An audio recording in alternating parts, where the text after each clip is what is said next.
Hi, family.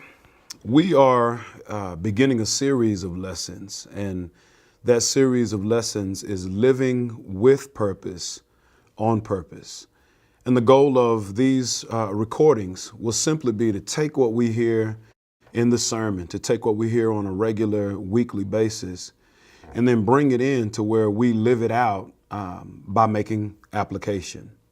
I want you to remember that the purpose of this study in itself was to live with intent. Why are we talking about living with purpose, on purpose?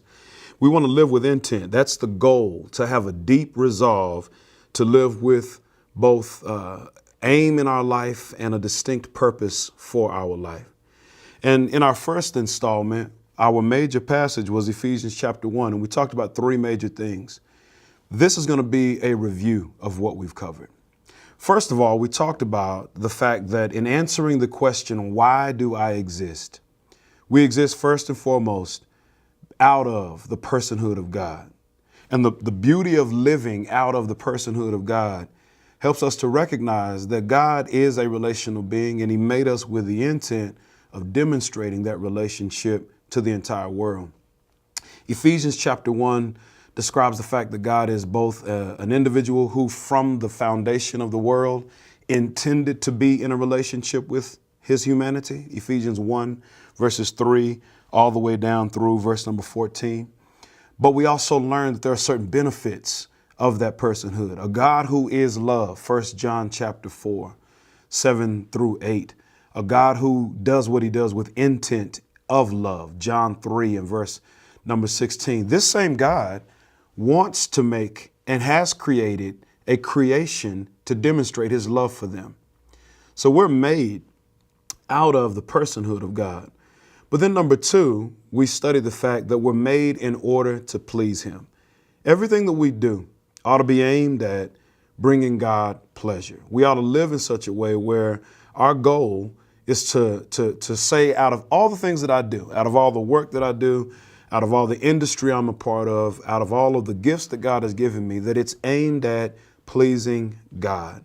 And if you know that you exist to please God, doesn't that take a lot of weight off of your shoulders in trying to please somebody else?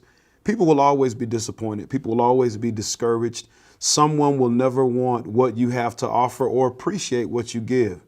But if at the end of the day, if God is pleased, you've accomplished your reason for existence. So remember that we are made out of the personhood of God. I exist, number two, in order to please God. But then number three, we talked about the fact that we exist to live in partnership with God. God didn't call us here, gift us, and create us in such a time as this for nothing. We're here with authority. We're here as ambassadors. We are here with an appeal.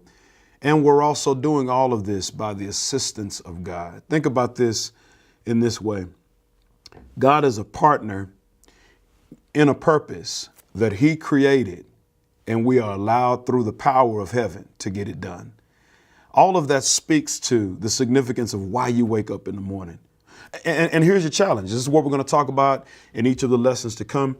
As you flesh this out, keep in your mind this fundamental overview that I exist out of the personhood of God. He is relational in why he created me. But number two, I'm here to please him. And number three, God wants me to partner with him to let everyone else who doesn't know, everyone else who doesn't understand purpose, everyone else who doesn't appreciate why they live, that there is in fact an aim, an intent, a reason for your existence.